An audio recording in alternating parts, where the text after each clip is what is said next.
श्रीराम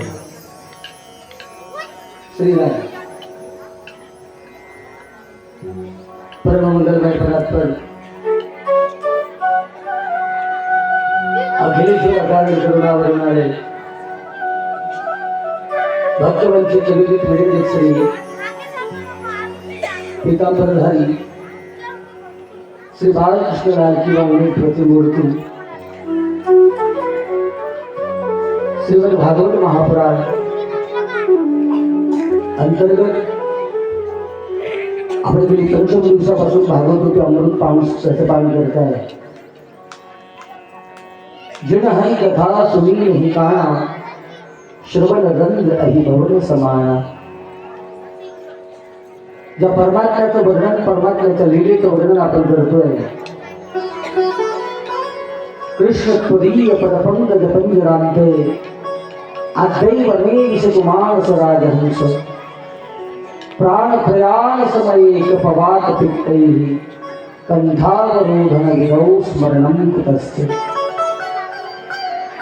कृष्ण चरित्र असं आहे की मोहर मोहर आणि बारबार कावळा महाराज आता 2 किलोमीटरवर आमच्या गावाच्या पलीकडे कथा झाली. इथे कथा झाली, इथून 10 किलोमीटरला कथा झाली. आमच्या गावात दरवर्षी कथा असते महाराज, दरवर्षी कथा असते ना. पण आम्ही ऐकायला काय चालू माणसाचं कारण आहे महाराज. कितीही कृष्ण कथा अनेक वेळा ऐका तरी माणसाला ऐकावीशी वाटते अशी ही कृष्ण कथा आहे. एकदा ज्याला चस्का या कृष्ण कथेचा लागला, भगवंताच्या भक्तीचा स्वरूपाचा चस्का एकदा लागला नाही, त्यापासून वेगळा कधी व्यक्ती राहू शकत नाही. ही कथा आहे. काय आनंद या कथेमध्ये. काल आपण आनंद महोत्सव साजरा केला. माखन चोरी लीला आपण पाहिल्या. गिरिराज धरण में तो तेरी शरण. एखादं कार्य करत असताना प्रत्येक कार्य ईश्वराला समर्पित करून केलं की बाधा कधीच येत नाही. कुठलंही कार्य तुम्ही करू लागले ना तर बाधा येण्याच्या अगोदर प्रत्येक कार्य ईश्वराला समर्पित करून चला. बाधा कधी जीवनामध्ये येणारच नाही. इंद्राला सुद्धा शरण यावं लागलं, याला कृष्ण कथा म्हणतात. ब्रह्मदेवाला सुद्धा शरण जिथे यावं लागलं त्याला कृष्ण कथा म्हणतात. काय फरक आहे महाराज. स्वाभिमान वाटतो तुमचा मला. गेली 5 दिवस झालं भागवत रूपी अमृत कथा तुम्ही पाणी करताय, ऐकताय लागड्या. या कथेचा आनंद काय आहे. आनंद देणारी कथा आहे. रस माधुर्य पान करत आपण गेली 5 दिवसापासून आहात. पण कथेचा कधी कंटाळा येईल नाही, याला कथा म्हणतात. एखाद्या वेळेस व्यक्तीचा कंटाळा येईल, एखाद्या वेळेस अन्नाचा कंटाळा येईल, परंतु कथेचा कंटाळा कधी येतच नाही ना. तर या कथेमध्ये काय आहे. श्रद्धा आणि विश्वास आहे. रामायणामध्ये गोस्वामी तुलसी बाबा सांगतात, भवानी शंकरो वंदे श्रद्धा विश्वास रूपेण. विश्वासाचं प्रतीक जिथे आहे त्याला कृष्ण कथा म्हणतात.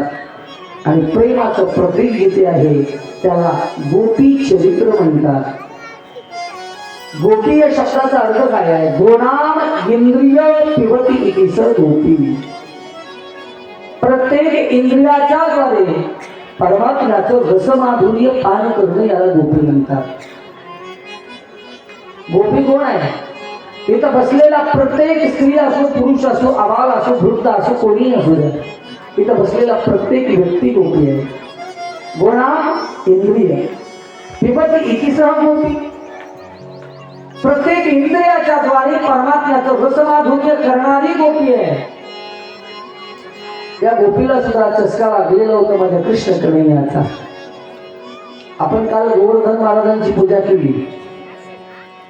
गोवर्धन महाराज म्हणून सांगत असतो गड्या, जगाच्या मालकानं गोवर्धनाचं चरित्र वर्णन करत असताना काय दाखवून दिलं? प्राप्त वस्तूची किंमत करायला शिकलं पाहिजे. तुम्ही इंद्राची पूजा करता, पण इंद्राची पूजा न करता गोवर्धन जवळ आहे याची पूजा तुम्ही करत नाही. बाहेरच्या लोकांना आल्यानंतर पंच पक्वान खायला देतात, पण घरातल्या माय बापाला तुम्हाला साधं भाकर देणं होत नाही. हे कृष्ण चरित्र शिकवतं ना महाराज. बाहेरच्याचा आल्यानंतर जर मान सन्मान होत असेल तर घरच्याची कदर करायला सुद्धा तुम्ही शिकलं पाहिजे. या कृष्ण कथेचा सारच करू. गोवर्धन जवळ आहे, प्राप्त आहे. प्राप्त वस्तूचं महत्व कळालं असतं ना गड्या, तर तुमच्यासारख्या लोकांनी आपल्याला जिवंतपणेच देव म्हणून स्थापन केलं असतं ना. कधी कधी बरं वाटतं की प्राप्त वस्तूचं महत्व कळत नाही. आणि जर तुम्हाला प्रत्येकाला कळालं असतं तर देव म्हणून प्रत्येकाला म्हणत बसलो असतो ना आपण. पण नाही, ही कृष्ण कथा आहे. आणि कृष्ण कथा काय शिकवते म्हणा? कृष्ण कथा आम्हाला भक्ती कशी करावी, प्रेमी कसं असतं सांगू तुम्हाला. मला असं वाटतं या जगाच्या पाठीवरती प्रेम करणारा वर्ग ज्याचं नाव फक्त गोपी आणि दुसरी राहिला आहे. आताच्या काळामध्ये आम्ही प्रेमाची व्याख्या कदाचित भिन्न करत असाल गड्या. प्रेमाची व्याख्या आम्ही वेगळी करत असाल. माईचं लेकावरती प्रेम आहे, लेकाचं माईवरती प्रेम आहे, एवढं प्रेम आहे. परंतु एक वर्ग असा आहे की जगानं जरी कदाचित प्रेम नाही केलं ना तरी तो वर्ग जगावर प्रेम केल्याशिवाय राहत नाही. त्याला या महाराष्ट्राच्या मातीत जन्माला यावं लागतं आणि त्याला म्हणावं लागतं माझे ज्ञानोबा आहे, तुकोबा आहे. आधी सकळ संतांनी आम्हाला जगाला दाखवून दिलं. प्रेमाची व्याख्या काय आहे? माझ्या ज्ञानोबाचे चरित्र श्रवण केल्यानंतर कळेल. प्रेम काय आहे गोपी चरित्रात कळेल. प्रेम कशाला म्हणतात? यशोदा राणीच्या प्रेमाची व्याख्या तुम्हाला पाहिल्यानंतर कळेल की खरं प्रेम काय आहे. दुर्भाग्य आहे बोलू तुम्हाला. आणि प्रेमाची व्याख्या तुम्ही वेगळी करून ठेवली, दुर्भाग्य तुमचं आहे. मला असं वाटतं 15 दिवसही झाले नाही प्रेमाची व्याख्या काय असते तुम्हाला सांगायची गरज पडली नाही. तुमचं नांदेड तर सध्या महिना 2 महिने चांगलंच आहे माझं. प्रेमाच्या विरोधातला माणूस नाही, प्रेम जरूर केलं पाहिजे. तरुण मुला बोलून हात बोलून सांगते प्रेम जरूर करायला तुम्ही. पण एक लक्षात राहू दे, ज्या माय बापाने हाडाची खाडं करून तुम्हाला तारुण्य अवस्थेपर्यंत सांभाळलं, 4 दिवसात येणारा व्यक्ती जर तुमच्यासाठी श्रेष्ठ ठरत असेल तर मला असं वाटतं एक वाक्य बोलू माय बापांना आणि तो मातांना तुम्हाला हात बोलून सांगतो. कदाचित पुत्र येऊन जर असा पुत्र जन्माला आला तर मरेपर्यंत तुम्ही निपुत्रूच राहिले. बरं लेकरू नाही झाला हरकत नाही ना.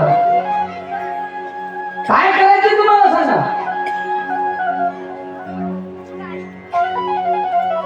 कबीरजी सुद्धा म्हणतात कबीरा हे जग अंधा. आंधळे असलं तुम्ही, आंधळे झाला नाही. प्रेमामध्ये एवढा माणसाला आंधळ व्हावं लागतं का? म्हणून तर कृष्ण कथा. अरे 15 वर्ष जर तुम्ही कथा तुमच्या गावात ऐकताय तर मला सांगा प्रेम काय असतं मी तुम्हाला आज सांगेन. प्रेम काय असतं हे तुम्हाला सांगणार आहे. प्रेम असावं माझ्या मीराबाई सारखं, प्रेम असावं माझ्या जनाबाई सारखं, प्रेम असावं या देशावर लढत असणारी माझ्या झाशीच्या राणी सारखं. प्रेमाची व्याख्या तुम्ही वेगळी करून टाकली ना. आणि तुम्ही रस्त्यावर चालत चालत आणि एक वाक्य मी तुम्हाला बोललोय आणि जर अजून हे कळत नसेल तर उद्याचा दिवस शेवट आहे. एक वाक्य सांगतो तुम्हाला.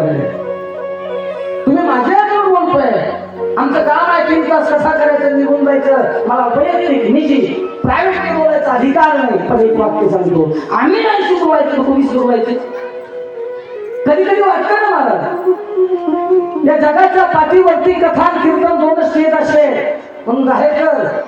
उद्याचा दिवस आहे मी फक्त उद्या संध्याकाळी निघालो आम्ही आमच्या गावाला निघून जाणार आहे. तुमचं आमचं ग्रह असणार, आमचं काम आहे. पटलं तर घ्यायला लागलं. काय बोलवता तुम्ही इतक्या लांबून आम्हाला? 7 दिवस मी तुम्हाला सांगतोय ना. म्हणून प्रेम या शब्दाची व्याख्या जाणून घ्यावी. माझे गुरुदेव मला सुंदर सांगायचे, तुम्ही जाणकार आहात, ऐकताय, लक्षपूर्वक ऐकताय म्हणून मी सांगतो तुम्हाला. जगन्नाथपुरीला कथा होती माझी 2 वर्षापूर्वी. भगवान जगन्नाथाच्या दरबारामध्ये अलीकडे मंदिराच्या शेजारी कथा होती माझी. मला प्रसन्न सुंदर आमचे दररोज महात्मा मध्ये यायची उदरलेलं होतं. प्रेमाची व्याख्या सांगेल तुम्हाला. एका मुलीच्या मुलावरती प्रेम जमलेलं होतं. 4 दिवसात आलेला मुलगा आणि त्या मुलीचं प्रेम आहे. काय बोलतोय? 4 दिवसात आलेले मुलं एकमेकावर प्रेम. मी तुझ्याशिवाय राहू शकत नाही. काय बोलतोय लक्षात ठेवून द्या. खऱ्या प्रेमाची व्याख्या सांगतोय तुम्हाला. परंतु काही कारण असतो तो मुलगा निघून गेला. 6 महिने झालं तरी नाही. एक वाक्य सांगू तुम्हाला. माझे गुरुदेव मला सुंदर सांगायचे, प्रेम तुम्ही नेमकं करता कोणावर सांगा. दरबारात बोलतोय तुम्हाला आणि सांगतो बरे, प्रेम नेमकं तुम्ही करताय कोणावर? आज तुम्ही प्रेम करत असाल तर तुम्हाला इकडे तिकडे पाहायची गरज नाही. आणि शरीरावर प्रेम करत असाल तर मी म्हणतो एक दिवस तुम्हाला दुःख भोगल्याशिवाय राहते. सांगू तुम्हाला. एक राजा होता. राजा तुम्हाला आवडत असेल, सवय आपल्याला लागली असं ऐकायची. राजा होता. गरीबाची मुलगी होती. राजाचा मुलगा राजाच असतो ना. श्रीमंताचा मुलगा श्रीमंतच असतो. गरीबाची काय घेणार. हा राजा प्रांगणामध्ये जात असताना, गावात चक्कर मारत असताना एक मुलगी, तरुण मुलगी पाणी भरत होती. त्या राजाच्या मुलाची नजर त्या तरुण मुलीवरती पडली. तरुण मुलीवरती पडल्यानंतर राजाने सांगितलं, हा मुलगा राजदरबारात गेला. प्रधानाला बोलवलं आणि सांगितलं, गड्या एवढी सुंदर मुलगी आहे की तिच्याशी मला विवाह करायचा. वाक्य सांगू. राजाच्या घरी मुलगी द्यायची म्हणल्यानंतर कोण घेणार नाही सांगा. बाईला म्हणलं तुम्हाला विचारलं, माणसांना नाही घेण्याचे. कारण 70% काम तुमच्याच हातात झाले. पुरीच्या माईनं सांगत तिथंच बाप देतो बुवा. असं तुमच्याकडे, आमच्या इकडे बुवा, आमच्याकडे. तुमच्या जरा वेगवेगळ्या रोडे तरी साजरी कथा करायची मला काय सांगतो. पण नाही, राजाने सांगितलं जा मुलगी कोणाची आहे बघा. राजाचा आदेश होता. प्रधान गावात गेले. गावात बघितलं तर योग असा आहे, ज्या वेळेस तो राजा प्रधानाला घेऊन सर्व मंडळी गेली तर तो व्यक्ती एकदम गरीब होता. म्हणत एवढा गरीब होता. त्या व्यक्तीला विचारलं, कार्य गड्या राजाच्या मुलानं तुझ्या मुलीला पाहिलेलं आहे, मोहित झाला, सौंदर्य पाहून शब्द देत आहे का? मुलीनो हे मुलीनो हात जोडून सांगतो, भाऊ म्हणून बोलतो तुम्हाला, शब्द लक्षात राहू द्या. त्याने प्रधानानं सांगितलं, राजाच्या मुलानं तुझं सौंदर्य बघितलं, मोहित झाला, लग्न करण्याची इच्छा आहे. त्या मुलीने उत्तर दिलं, राजाने राज दरबारातून तुम्ही आलात, विनंती आहे, मी लग्न करायला तयार आहे. एक वाक्य आहे, जोपर्यंत माझी माय आणि बाप बोलत नाही तोपर्यंत मी लग्न करायला तयार आहे. शब्द ऐकला, बापाचे डोळे गिळवत तरी बापाने सांगितलं काय ऐकत नाही.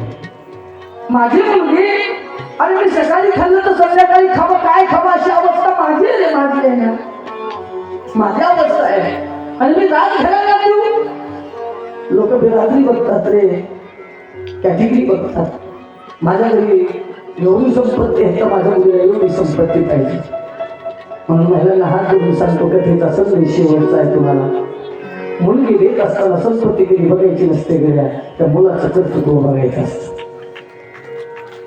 संपत्ती आजार उद्या नाही गेल्या, संपत्ती आजार उद्या नाही. म्हणून मी सांगत असतो गेल्या, सांगत असतो भगवान शृंगेरी राजा परीक्षितीला सांगतात, राजा ज्यावेळेस बापानं सांगितलं जा माझी मुलगी कशी येऊ म्हणे, पण ज्या दिवशी मुलीच्या घरचा विचार ज्या वेळेस राज दरबारात गेला, आमची मुलगी तुमच्या दरबारात द्यायची नाही, राजाला क्रोध आला.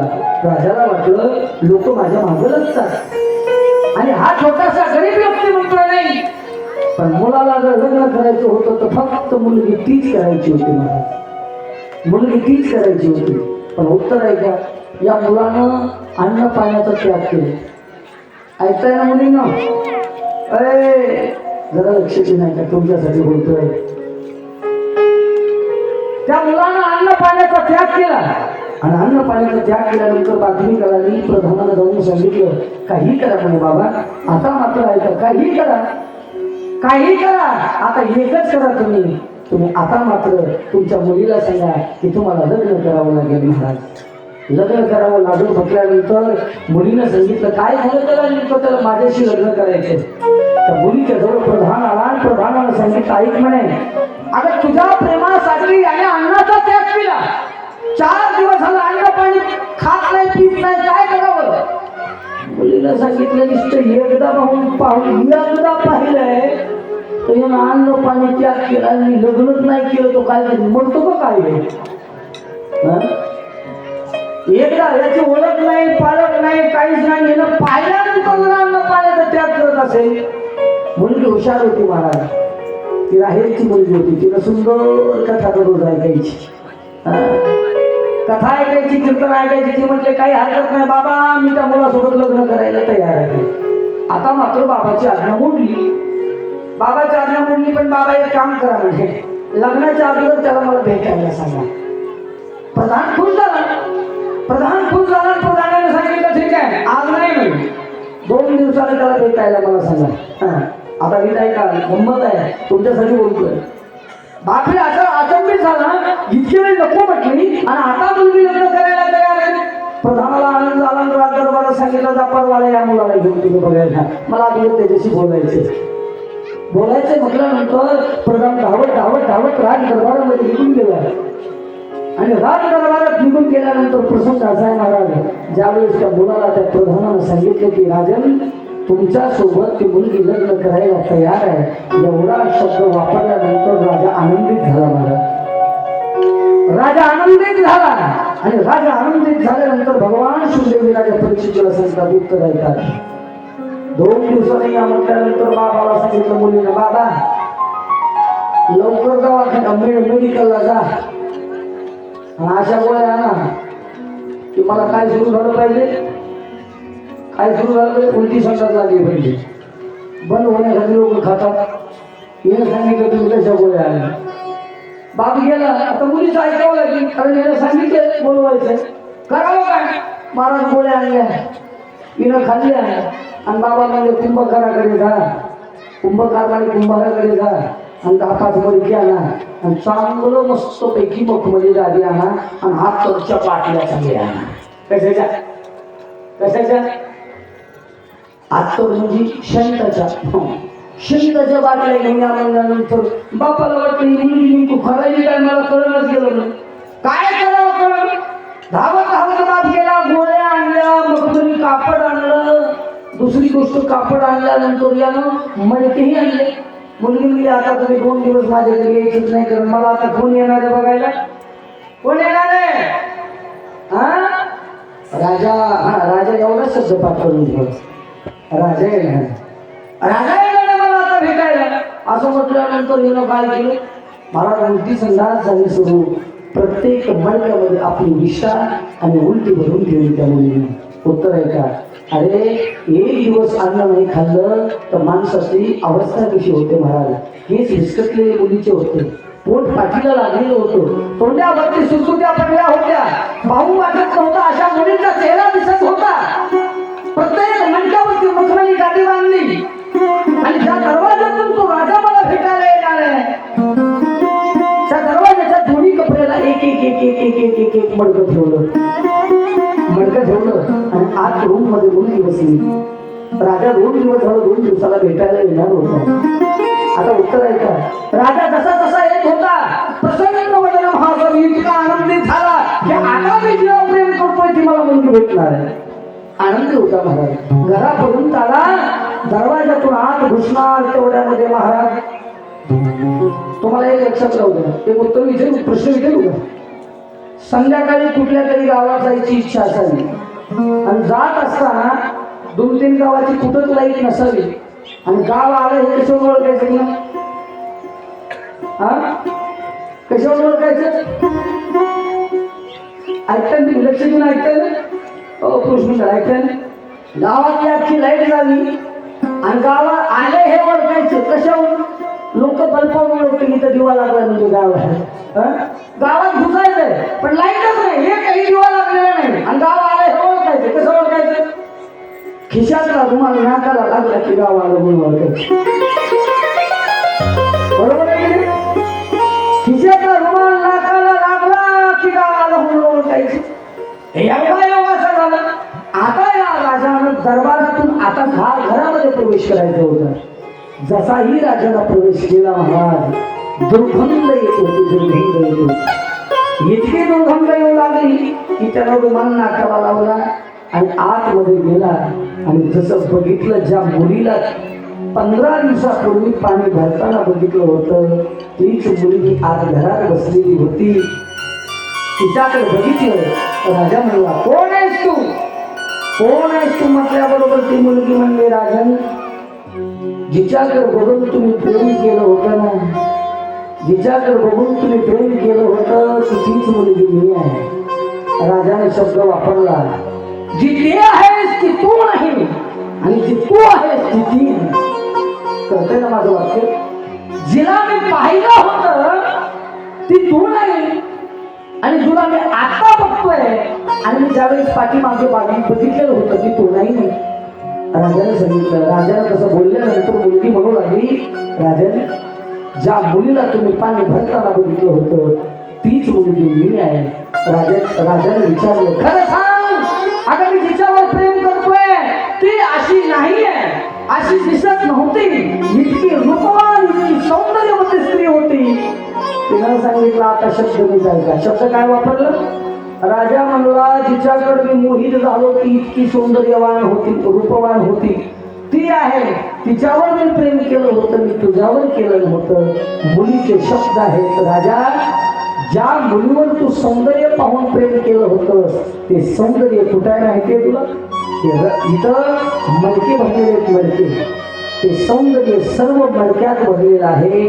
जर सौंदर्यावर प्रेम करत असेल तर तुझा संबंध मडक्याशी आहे याचा अर्थ असा आहे देहावर प्रेम करत असेल तर सौंदर्य म्हणून देहावर प्रेम करत असेल ना तर अख्खं सौंदर्य माझं त्या मडक्यामध्ये आहे आता मी रूपवती नाही गुणवती नाही आता मात्र आहे मी जशी आहे तशी आहे महाराज त्या राजाच्या डोळ्यातून आसूच्या धारा वाहिल्या आणि त्या मुलीला राजा शरण आला का शरण आला माहितीये त्या मुलीला उपदेश केला राजा सौंदर्यावर स्नेह करणारा वर्ग एक आहे आणि आत्म्यावर स्नेह करणारा वर्ग एक आहे सौंदर्यावर स्नेह करणारे तुम्ही नामी आहोत पण एक वाक्य आहे का आत्म्यावर स्नेह आत्म्यावर प्रेम प्रभूवर विश्वास ठेवून त्या तत्स्वरूपावर प्रेम करणारा जर या जगात कोण असेल तर फक्त माझी मीराबाई आहे आणि माझे ज्ञानवाराई आहे म्हणून शरीरावरती प्रेम करण्यापेक्षा म्हणून मी त्यांची वाक्य बोललो ना तुम्हाला सौंदर्य पाहून जर विवाह कराल तर दुःख भोगावं लागतं म्हणून सौंदर्यापेक्षा संस्काराला किंमत ज्यांनी दिली त्याचा परिवार आजही सुखी आहे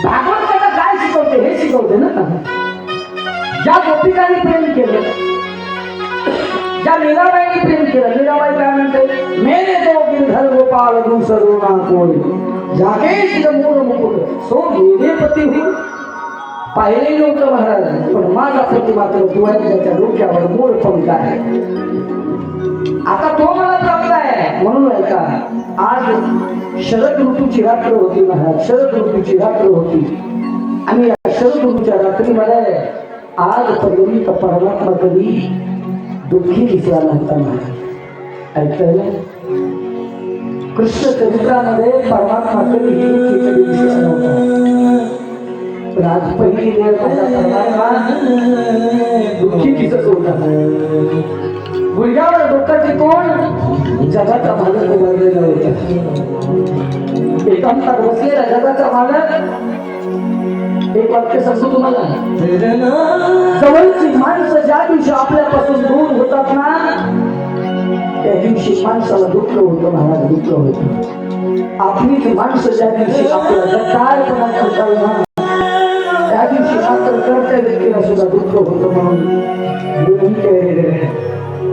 पतीनं पत्नीचं स्नेह घेतलं पाहिजे आणि पत्नीने सुद्धा पतीवर स्नेह केलं पाहिजे. म्हणून विनंती आहे, जगाचा मालक कधीच दुःखी नव्हता. आज माझा परमात्मा एकांतात बसताना डोळ्यातून हसूचा धारा पाहिजे. ज्याचं कोणीच नसतं त्याचा ईश्वर असतो. पण या ईश्वरानं काय केलं महाराज? या ईश्वरानं आज परमात्माने हे काम केलं. कोणतं काम केलं महाराज? परमात्म्यानं आपल्या जवळची सर्वात प्रिय असणाऱ्या व्यक्तीला आपलं सुख दुःख आपण मांडत असतो महाराज. आपलं दुःख कधी जगासमोर मांडायचं नसतं. आपलं दुःख त्याच्याच कशी आम्ही मांडत असतो जो आपला आहे. जगाचा मालकाचा जवळचा व्यक्ती कोण होता माहिती आहे? परमात्म्याने कमरेची बाजू बनसरी काढली महाराज.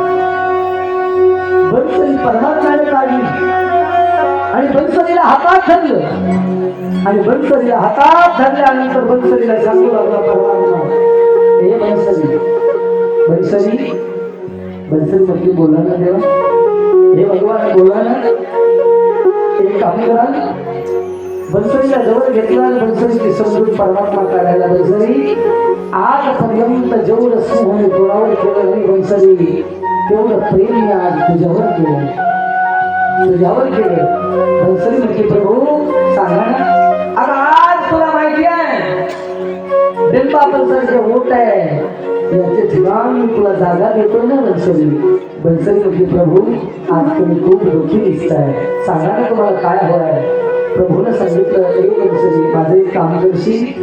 बनसरीने विचारल्यानंतर परमात्माने सांगितलं, बनसरी काम कर. बनसरी म्हटली, कोणतं काम प्रभू? बनसरी माझ्या जवळच्या सर्व गोपिकांना माझ्या जवळ बोलवण्याचं काम करशील.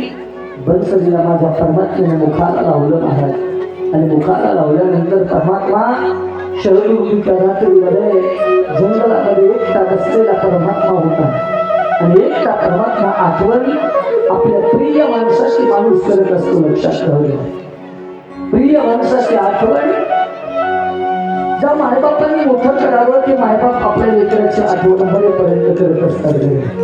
मायबापला तुम्ही घरातून बाहेर काढा तरीही मायबाप आपल्या लेकराची आठवण करत असतात.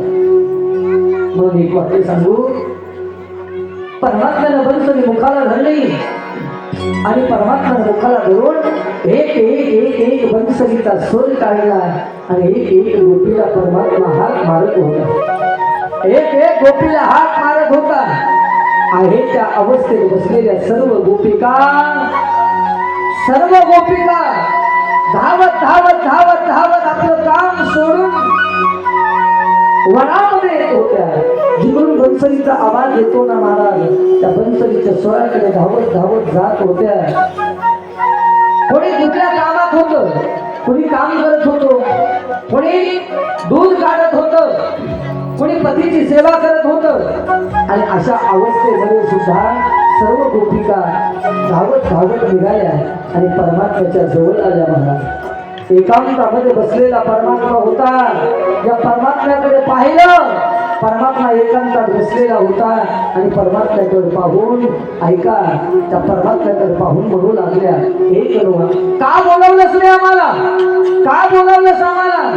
कन्हैयानं सांगितलं, अगं तुमची आठवण आली ना गोपिका, गोपिका तुमची आठवण आली. एक एक गोपिका जवळ याव्या आणि सर्व गोपिका एकत्र आल्यानंतर कन्हैयाने शब्द वापरावा, हे गोपी, एवढ्या रात्रीच्या वेळेला कधी माणसाचं घर सोडून जायचं असतं का? गोपिका, अरे एवढ्या रात्रीच्या वेळेला मायबाप काय म्हणतील तुम्हाला? घर सोडून तुम्ही रात्रीच्या वेळेला माझ्याकडे आला. गोपी म्हणून लागलं, करूया, शरीराचे अनेक पती असलेले पण आत्म्याचा पती तर खरा तोच आहे ना. आत्म्याचा पती तर तो आहे ना, म्हणून माझा तो आहे करूया. या जगात तुझं तुझ्याशिवाय कोणी नाही ना.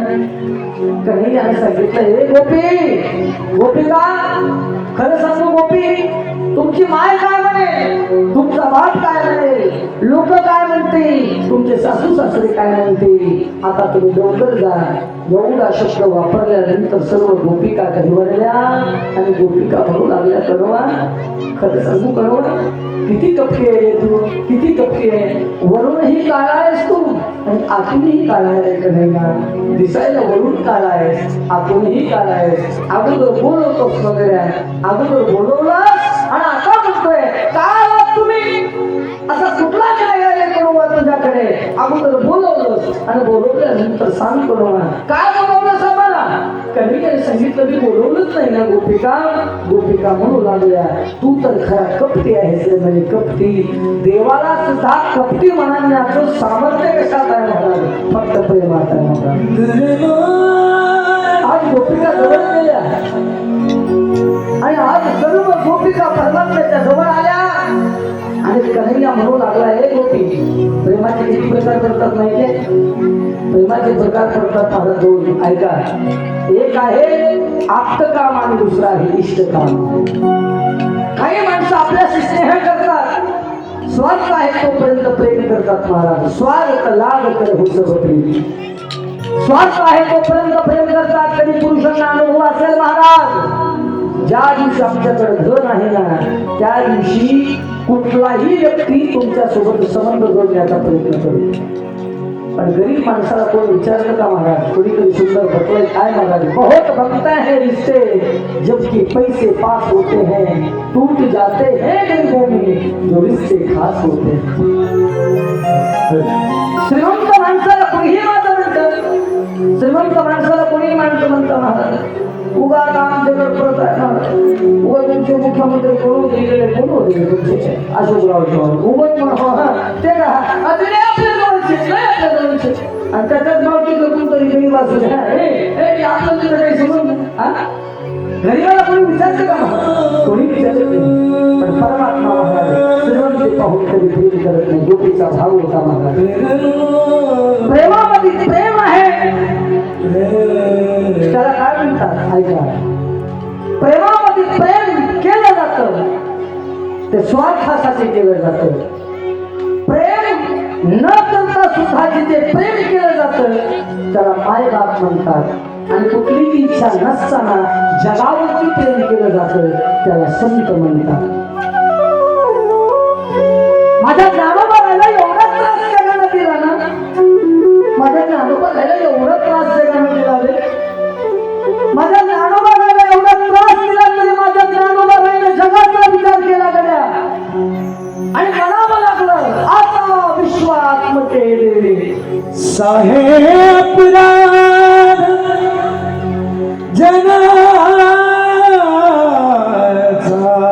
त्रास दिला ना महाराज. साहेब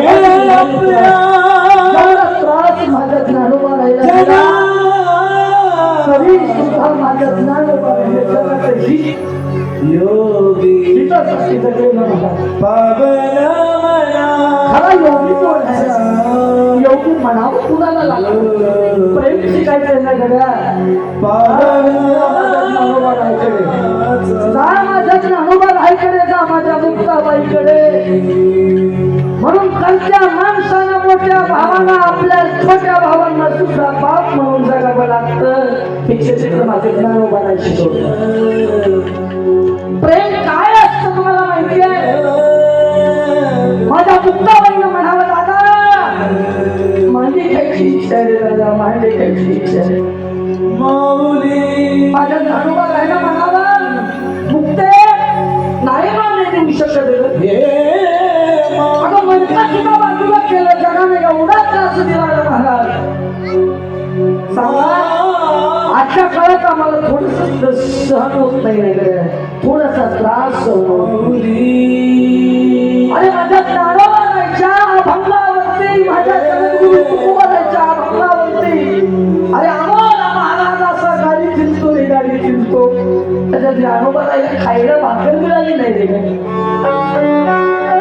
आमच्या संती महाराज मंडळी जर आज तुमच्यासारखी लोक आमच्यावर एवढं प्रेम करत असतील ती कृपा माझ्या कोणाची आहे. माझ्या ज्ञानोबा राहायची कृपा आहे.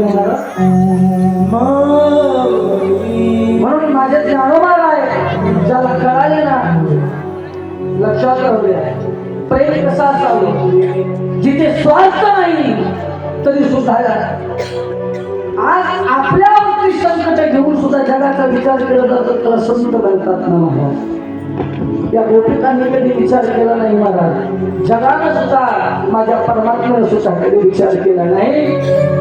भगवान सुंदरजी राजा परीक्षितीला सांगतात हे गोपिका या जगामध्ये खऱ्या अर्थाने प्रेमाची व्याख्या जर तुम्हाला जाणायची असेल ना गोपी तर तुमचं पहिल्यांदा नाव या जगात घेतलं जाईल म्हणून आदराने नाव घेतलं जाईल. म्हणून तर म्हणतात महाराज गुणाम इंद्रिय पिबती सर गोपी. रसनेंद्रिया जर काही खायचं असेल खायचं असेल ना महाराज तर परमात्म्याचं नाम आहे. कर्मेंद्रियाद्वारे जर काही ऐकायची इच्छा होत असेल ना महाराज तर परमात्म्याची लीला आणि परमात्म्याचं कथा श्रवण करा गड्या. डोळ्यानं काही पाहायचं असेल ना गड्या तर माझ्या कृष्ण परमात्म्याचं स्वरूप बघा.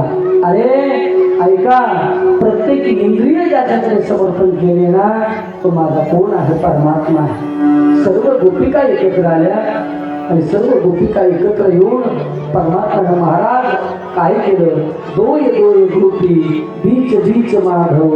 ऐका दोन गोपीमध्ये एक कन्हैया होता. दोन गोपीमध्ये एक कन्हैया होता. शरद ऋतूची रात्र होती आणि या शरद ऋतूच्या रात्रीमध्ये परमात्मा कधी कधी एक वाक्य सांगू तुम्हाला. कधी धनाचा अहंकार कधी येऊ देऊ नका गड्या. कधी सौंदर्याचा अहंकार येऊ देऊ नका गड्या. ज्याला धनाचा अहंकार झाला त्याचा एक दिवस नाश जरूर राहिलेला. म्हणून या गोपिकांना सुद्धा सौंदर्याचा अभिमान झाला. कशाचा अहंकार? सौंदर्याचा अहंकार झाला. रामचंद्रामध्ये सुरेखेला सौंदर्याचा अभिमान होता. सौंदर्याचा अभिमान होता. म्हणून रावणा